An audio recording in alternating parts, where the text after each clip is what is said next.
días, buenas noches, estén donde estén escuchándonos. Bienvenidos a Justicia Impositiva, un programa de Tax Justice Network, la red de justicia fiscal. Transmitido directamente desde Londres, sede de Paraísos Fiscales. Les habla Marcelo Justo y Marta Núñez. En este programa, las elecciones en Ecuador y el debate sobre corrupción y paraísos fiscales. ¿Es la política económica de Joe Biden un New Deal para Estados Unidos y el mundo? El principio legal internacional clave que usan las multinacionales para evadir impuestos. Y el Fondo Monetario Internacional busca limitar el poder de las multinacionales. ¿Cambio cosmético o nueva política del organismo multilateral?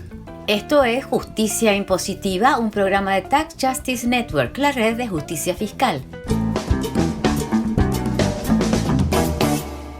La victoria de Guillermo Lasso de la alianza Creo Partido Social Cristiano sobre Andrés Arauz de Unión por la Esperanza en la segunda ronda electoral de Ecuador termina con los desastrosos años de gobierno de Lenín Moreno, pero no resuelve los numerosos problemas que enfrenta el país. Ecuador es uno de los más golpeados por la pandemia en América Latina. Ha sido y es epicentro de escenas dramáticas que hemos visto en los noticieros, como el desborde de la capacidad hospitalaria y la imposibilidad de enterrar a los muertos.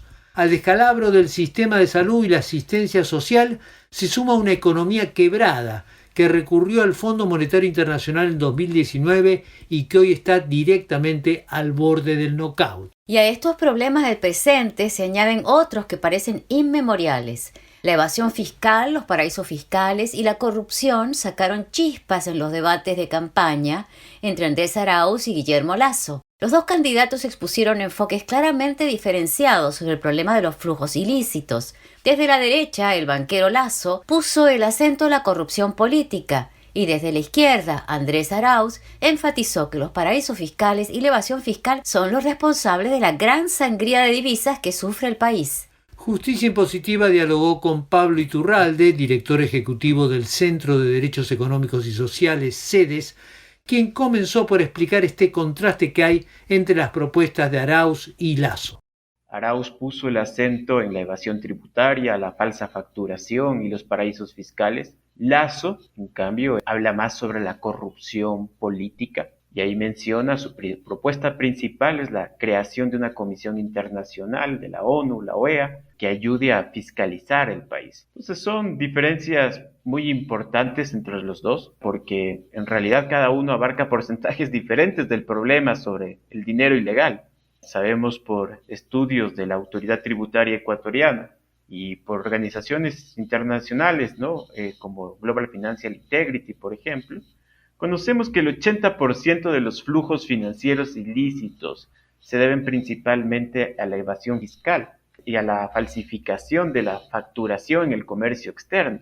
O sea, solamente el 20% del problema corresponde a dinero caliente, que es narcotráfico, trata, corrupción. Dentro de ese grupo, además, las operaciones que generan dinero caliente por corrupción, no sabemos cuánto es, podrá ser un 3% anual de todo el conjunto del dinero ilegal. O sea, Lasso se ha pronunciado sobre el 3% del problema, mientras el grueso de la corrupción financiera están en los demás flujos financieros ilícitos que están muy vinculados además a la actividad comercial y que se encuentra atravesada por los paraísos fiscales. Sobre Guillermo Lasso pesa la sombra de los paraísos fiscales y de todas las compañías suyas o de su familia que están offshore, es decir, que entra dentro de esos 4.000 millones de dólares de flujos ilícitos. Y en este terreno, en general, el poder económico, que es el principal responsable de estos flujos ilícitos, ha resistido cualquier tipo de cambio bajo cualquier tipo de presidencia. Sí, o sea, la conducta offshore es parte del hábitus de la élite empresarial. Ahí tenemos el propio Guillermo Lasso. Tiene una larga trayectoria de vínculos con paraísos fiscales, aunque para estas elecciones Guillermo Lasso ha declarado que se ha desvinculado de sus paraísos fiscales, no así su grupo económico, ¿no? No podríamos asegurar de si es que hay o no hay vínculos de Guillermo Lasso, pero su grupo económico, su banca, está muy vinculada a este momento a grupos de paraísos fiscales, ¿no? ¿Por qué hace además esta aclaración Guillermo Lasso? Porque en Ecuador está prohibido que los aspirantes a cargos públicos mantengan vínculos con territorios offshore porque en el país se ha ganado un referéndum que así lo prohíbe, ¿no? Nuestro centro de investigación ha hecho su propia investigación y tiene, por ejemplo, algunos datos que son interesantes. El banco del que es Guillermo Lasso propietario tiene como principal accionista a Corporación Multivic. En algún momento el 78% de las acciones venían desde acá y esta corporación está ubicada en Panamá, que además se encuentra ligada a Anden Investment de las Islas Caimán. Hay un conjunto, además, el grupo Banisi, que son un grupo de compañías ubicadas también en Panamá, donde aunque Guillermo Lasso no es directamente propietario, tiene como miembros de su directorio, por ejemplo, a sus dos hijos, ¿no? Juan Emilio, a Santiago. Hay una larga trayectoria de estos vínculos. Los grandes grupos económicos del país en general están estrechamente relacionados con paraísos fiscales. La misma autoridad tributaria ha descubierto que por lo menos el 35% del capital extranjero de accionistas que son accionistas en firmas en Ecuador están ubicados en paraísos fiscales. Y esta cifra podría ser mayor, ¿no? Por eso digo que la autoridad tributaria ha descubierto, ¿no? Porque al final es una lucha en contra de la opacidad y no sabemos realmente el tamaño del problema. Ahora, Pablo, más allá de lo que se haya dicho en campaña, se trata de un problema económico muy grave para el nuevo gobierno, el tema de los flujos ilícitos. ¿Se puede salir de los problemas que enfrenta Ecuador sin darle solución a este tema? Si el próximo gobierno no resuelve el problema de los flujos financieros ilícitos y los flujos financieros ilegítimos, no podrá resolver los principales problemas del Ecuador. Se debe entender que el dinero ilegal o el dinero ilegítimo de los grupos bancarios y los grupos económicos es dinero que se le quita al resto de ecuatorianos y ecuatorianas. Para recapitular, si ese dinero ilegítimo es evasión fiscal, falsificación de facturas de los grandes importadores y los exportadores, dinero escondido en paraísos fiscales y fuga de capitales. Esos recursos que se pierden faltan para financiar los servicios, son recursos que serán indispensables además para financiar la recuperación de la crisis, para sobrellevar la crisis generada por la pandemia. Y esa recuperación económica con asistencia social solamente se puede hacer con un plan fiscal, con una reforma fiscal importante, que no implica solo los ingresos, que implica también el control, la regulación para impedir que se escapen los recursos, para impedir la evasión fiscal. Y eso nos lleva al siguiente paso, ¿sí? Para poder tomar estas medidas, el gobierno tendrá que renegociar con el FMI, porque se alcanzó un acuerdo con el saliente gobierno de Lenín Moreno, donde esas reformas del FMI han demostrado ya que fracasaron, ¿no? Pablo Iturralde, director ejecutivo del Centro de Derechos Económicos y Sociales, CEDES. En la crisis mundial de los años 30, Estados Unidos aplicó el famoso New Deal para salir de la recesión y el masivo desempleo que estaba arrasando al país. El New Deal se basaba en una enorme inversión pública para garantizar el máximo empleo posible y una recuperación económica de la mano del consumo. Muchos se preguntan hoy si Joe Biden está intentando repetir esta fórmula adaptada al siglo XXI en tiempos de coronavirus. A fines de marzo, el presidente estadounidense propuso un gasto fiscal de $2 billones, solo semanas después de que el Congreso aprobara, a instancias del Ejecutivo, un estímulo por una suma apenas menor de dinero. La diferencia entre estos dos paquetes es que el que ya está aprobado será financiado por deuda pública, mientras que este nuevo paquete será financiado por un aumento impositivo a las corporaciones y a los sectores afluentes de la sociedad.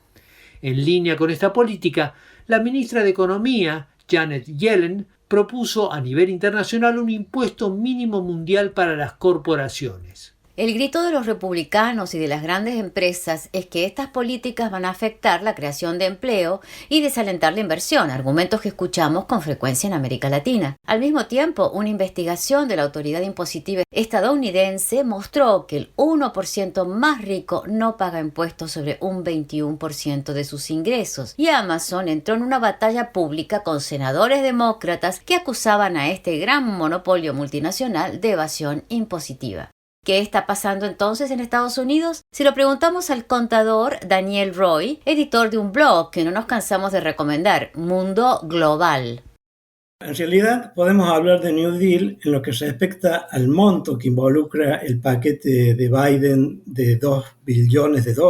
El New Deal de la década del 30 incluyó muchos otros aspectos, como leyes de reforma de los bancos para mayor control de los mismos, leyes sindicales de protección al trabajador, programas para ayuda para agricultores, etc. El paquete Biden en realidad apunta a reconstruir la infraestructura del país, enfrentar el cambio climático y frenar la desigualdad de riqueza. Incluye inversiones en proyectos de infraestructura tradicionales como carreteras, puentes, cientos de miles de millones de dólares en tecnología para ampliar el acceso y acelerar el tema de la banda ancha, reemplazar las tuberías de plomo para garantizar el acceso a agua potable, mejorar la red eléctrica para generar mucha más energía a partir de fuentes renovables. Julio Friedman, que fue asesor de clima y energía de la administración de Barack Obama, dijo: $2 billones son la mitad del precio de la Segunda Guerra Mundial, excede bastante al New Deal y es extremadamente más grande que el Plan Marshall. Pero estas medidas requerirán un apoyo del Congreso que está lejos de estar garantizado porque requerirá un aumento impositivo. Más allá de lo que pase con estos programas de estímulo, lo que está cada vez más en el candelero es el tema de la recaudación impositiva, ¿no? Sí, efectivamente. Acá la batalla en el Congreso va a ser realmente una batalla. Hay dos informes. Uno es el informe producido por el IRS, el ente recaudador de Estados Unidos, que afirma que los súper ricos no informan alrededor del 21% de sus ingresos y utilizan paraísos fiscales para fugar ese dinero. La investigación encontró que las cuentas en el extranjero representaban alrededor de $15.000 millones de impuestos evadidos. El segundo informe que los demócratas seguramente usarán será el producido por el Comité Conjunto de Impuestos del Congreso de los Estados Unidos. El informe revela un aumento desproporcionado de las ganancias que se registran en guaridas fiscales o en jurisdicciones de impuestos bajos, donde las empresas multinacionales estadounidenses tienen poco o nada de venta y tampoco activos, y de esta forma no pagan en Estados Unidos y pagan poco o nada en el extranjero. Ante la necesidad de financiar el paquete de $2 billones sin emitir deuda, Biden necesita aumentar la recaudación tributaria, y para ello publicó el plan de impuestos corporativos denominado Plan de Impuestos Made in America, que pagaría, según dicen, por completo el plan de inversiones en infraestructura.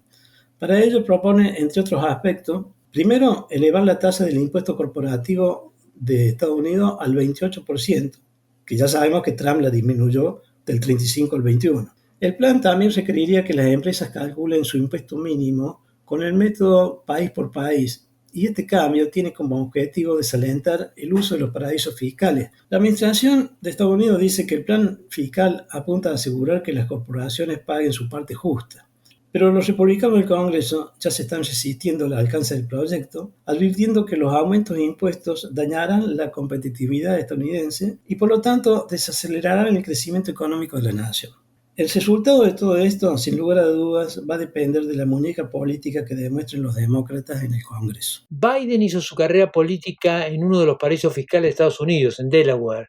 Sin embargo, sus iniciativas hasta ahora parecería estar dispuesto al menos a cortar un poco el margen de maniobra del mundo offshore. ¿Cómo se explica esto? Bueno, por suerte la necesidad tiene cara de hereje. Hoy la necesidad de aumentar la recaudación lo convierte a Biden en un hereje en relación a su pasado como senador de un estado como Delaware, con un altísimo índice de secretismo societario. La secretaria del Tesoro, Janet Yellen, acelera las negociaciones con otros países miembros de la OCDE para establecer un impuesto mínimo global. Esto es muy importante, la verdad. Yellen se mostró partidaria del multilateralismo con la OCDE y expresó su apoyo a la reforma fiscal de las empresas. Otro aspecto interesante en la nueva postura de Estados Unidos es respecto a frenar la carrera a la baja de las tasas a nivel mundial. Durante la campaña presidencial, Biden propuso aumentar el tipo impositivo de las empresas estadounidenses del 21 al 28%, lo que algunos dicen que pondría a Estados Unidos en desventaja, dado que el impuesto a las sociedades promedio en las grandes economías es del 24%.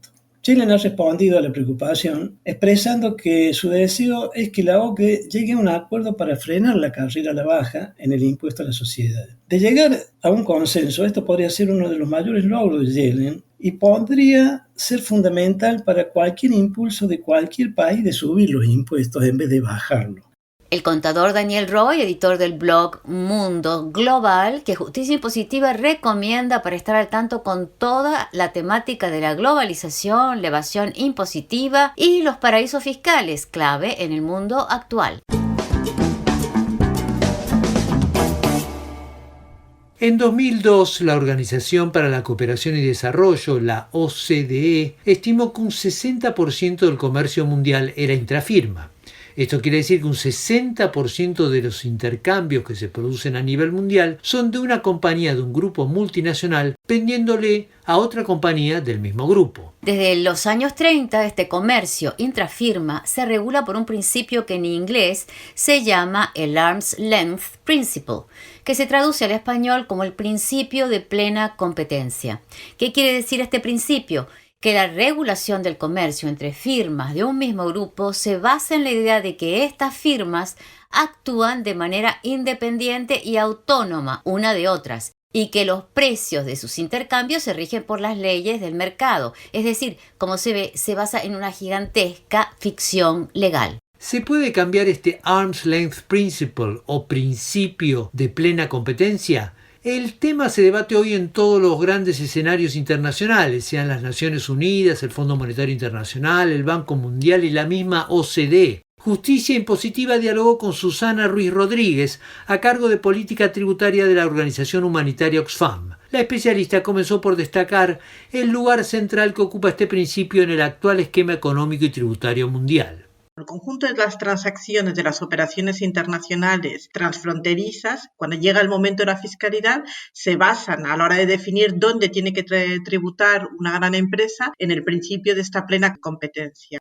Y esta idea del principio de plena competencia es pensar que una operación, aunque esté desarrollándose dentro del mismo grupo de empresas, entre una matriz y sus filiales, entre filiales de un mismo grupo, tienen que regirse por los principios como si fueran empresas completamente independientes, bajo los mismos principios de mercado, que si no tuvieran una relación entre ellas. Es decir, pensar que tratarías la venta de un coche, por ejemplo, de un auto, a alguien de fuera de tu familia, igual que le estarías tratando si fuera de tu familia. Bueno, en realidad en los modelos empresariales esto es una auténtica falacia y no funcionan así. Las corporaciones se constituyen en filiales para aprovechar esas estructuras en distintos países y no funcionan del todo de forma independiente en las operaciones de dentro del mismo grupo.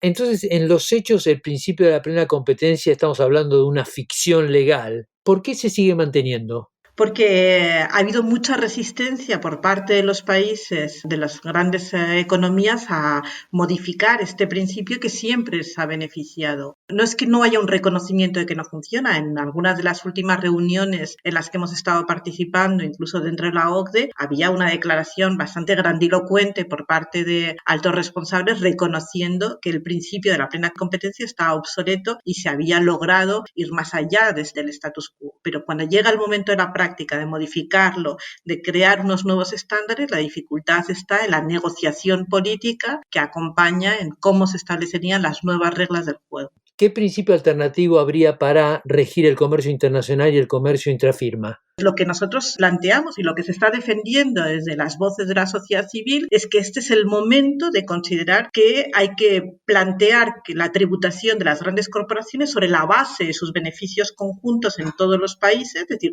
una base tributaria mundial que esté reasignada, repartida después en base a una serie de criterios que sean objetivos y que permitan reasignar esos beneficios, no de una forma ficticia como es en estos momentos, sino de una forma objetiva en base a elementos como dónde están sus recursos, dónde están sus activos, sus trabajadores, sus beneficios, etc. Es lo que está ya en discusión. Se reconoce que esta es la línea, pero no se ha conseguido que se establezca como la fórmula sobre la que se base todavía el modelo en el futuro. Todo esto se está dando en un marco internacional en que se ven algunos cambios, en particular de la primera potencia planetaria de Estados Unidos en el tema fiscal. ¿Te parece que es factible este cambio de principios legales para regir a las multinacionales? El cambio de administración en Estados Unidos lo que hace es facilitar el que volvamos a principios de multilateralidad a la hora de negociar el sistema fiscal internacional sin que estén entorpeciendo o torpedeando incluso directamente estas negociaciones. Pero no deja de ser una potencia con un peso y un poder completamente desequilibrado frente a otras economías, frente a otros países a la hora de negociar, que va a defender también los intereses de sus empresas o de un modelo que les beneficie. Entonces, tenemos un escenario que es mucho más amigable y más favorable porque no está siendo saboteado desde dentro a la hora de llegar a los acuerdos, pero estamos lejos todavía de tener un acuerdo que represente un cambio en el sistema fiscal internacional para ser más justo, para ser más redistributivo y para reconocer los derechos tributarios y los ingresos que les corresponden al conjunto de países. ¿Qué más se necesita entonces? La idea de lo que estamos en discusión es conseguir que este modelo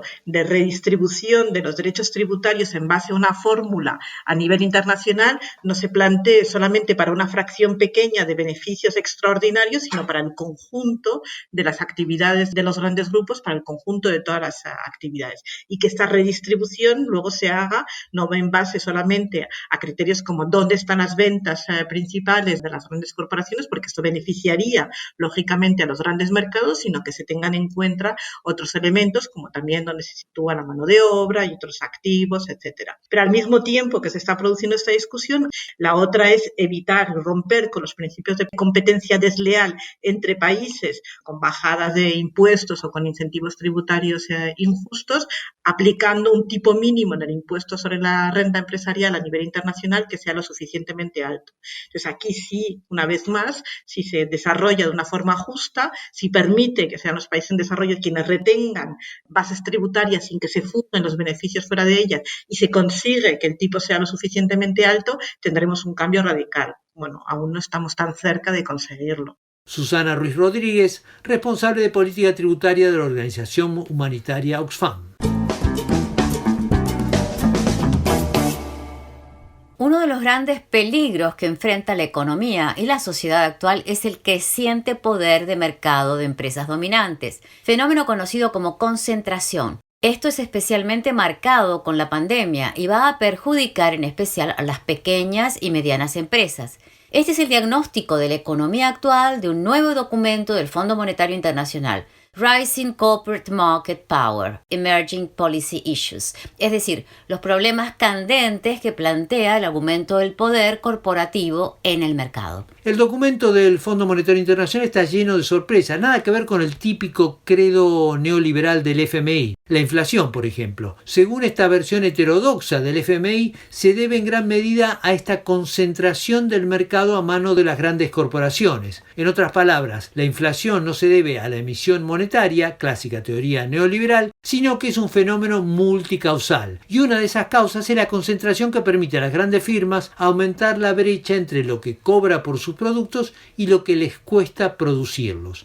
El precio de un producto no está entonces determinado por el libre juego de la demanda y la oferta, sino por el grado de concentración que haya en el mercado. Según el documento, en medio de la pandemia actual, es más importante que nunca emparejar el campo de juego, es decir, neutralizar esta concentración económica mediante la intervención del Estado. Y esta intervención, eso dice el documento, debería tener un carácter marcadamente antimonopólico. La verdad es que casi hay que frotarse los ojos al leer esto, pero la realidad es que desde que Kristalina Georgieva asumió como directora gerente del Fondo Monetario Internacional en octubre de 2019, ha habido varias intervenciones que apuntan a una visión un poco más compleja del organismo multilateral. Justicia Impositiva dialogó con el profesor de Economía de la Universidad Nacional Autónoma de México, la UNAM, y autor de Historia Crítica del Fondo Monetario Internacional, Óscar Ugarteche. Comenzamos por preguntarle si le sorprendía este documento del Fondo Monetario Internacional.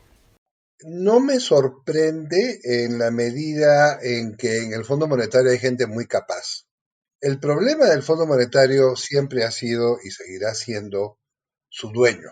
Cuando el Departamento del Tesoro veta, entonces estos informes se convierten en muy interesantes, pero inútiles. Ahora, ese es un tema. El segundo tema es por qué hay una preocupación en el fondo de este tipo en este momento. Y la razón es porque, como hemos pasado por un colapso económico en el 2020 y nadie tiene la menor idea cómo va a ser la recuperación económica, más allá del rebote inicial, entonces todos han tomado nota que hay un gigantesco problema fiscal en todas partes. Si tú cierras una economía y se te contrae 7%, 6%, 8%, lo que se te contrae en recaudación tributaria es un mundo, es 25%, 30%. El promedio de la caída fiscal de América Latina en el segundo trimestre fue 30% de caída de recaudación y la recuperación que se dio el tercer trimestre no recuperó sino una pequeña parte de eso. Entonces yo creo que alguien ahí se preocupó y dijo, a ver, vamos a mirar cuáles son los problemas y cómo atendemos las soluciones. Entonces, parte del problema es que las empresas grandes paguen impuestos y el segundo problema es cómo reactivas una economía, que es una pregunta bien difícil, porque una economía que ha estado cerrada tiene que ser reactivada por el lado de la oferta y por el lado de la demanda. Por el lado de la oferta quiere decir financiar la producción. Por el lado de la demanda quiere decir darle dinero a la gente para que tenga capacidad de compra. Entonces, por ambos lados, tú tienes que inyectar dinero. Pero esa es la situación actual. Ahora, tú dices que, en definitiva, lo del Fondo Monetario Internacional depende en última instancia del dueño, y ese es el gran problema. Entonces, un lugar más adecuado para evaluar la evolución real del Fondo Monetario Internacional va a ser más por el modo en que lleva adelante sus negociaciones con el mundo en desarrollo y por algo que fue aprobado recientemente, que es la emisión de derechos especiales de giro en medio de la pandemia. ¿Hay algunas transformaciones ya en marcha? Lo de los derechos especiales de giro es una iniciativa sudamericana que agarró fuerza. Son una unidad de cuenta que diseñó el Fondo Monetario en 1968 y los puso en marcha en 1971 para inyectar liquidez al comercio internacional. Y con eso se puede pagar de banco central a banco central, se pueden hacer pagos. Esto se inventó el año 68 y se puso en valor el año 71 porque había pues un problema de liquidez internacional. Se inyectaron 250.000 millones de derechos especiales de giro. Se acordó en el 2009, pero se demoraron 2 años en inyectarlos a la economía para compensar los problemas generados por la crisis del año 8. Esta vez la inyección es de 600.000 millones. Es 3 veces casi lo que se inyectó en el 2008 y va a ser muy bienvenido para países que tienen problemas de reservas como Argentina, como Bolivia, como Ecuador. Va a ser irrelevante para casi todos los países de América Latina que están llenos de reservas. Brasil, México, Perú, Chile. Digamos, es una señal de la preocupación que hay sobre el tamaño del colapso económico del 2020. Imposible cuando se habla del Fondo Monetario Internacional no hablar de Argentina. Hay señales posiblemente innovadoras en las negociaciones del préstamo que el fondo le otorgó al gobierno de Mauricio Macri, que fue el préstamo más grande de toda la historia del Fondo Monetario Internacional. Se está hablando de un plazo de pago de 20 años, es decir, del doble que rige normalmente para los acuerdos de repago del fondo. ¿Te parece posible un acuerdo así?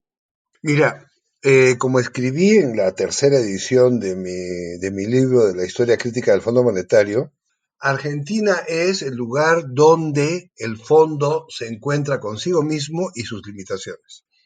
Esto es así desde la fundación, cuando Argentina no firmó su ingreso al fondo, y luego en 1956, cuando llegó, no obstante no haber firmado, llegó con una misión porque había, dijeron los golpistas, una crisis de balance de pagos, y llamaron al fondo para que lo resolviera.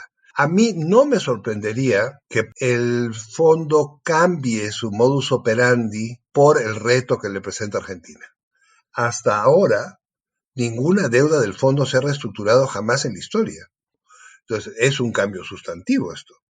Óscar Ugarteche, profesor de Economía de la Universidad Nacional Autónoma de México, la UNAM, y autor de Historia Crítica del Fondo Monetario Internacional. Llegamos así al final de esta edición de Justicia Impositiva. Y no olviden que pueden seguirnos en Twitter, @j_impositiva. O suscribirse a nuestra página web www.justiciaimpositiva.com. Desde los estudios de Tag Justice Network se despiden Marcelo Justo y Marta Núñez. Hasta la próxima.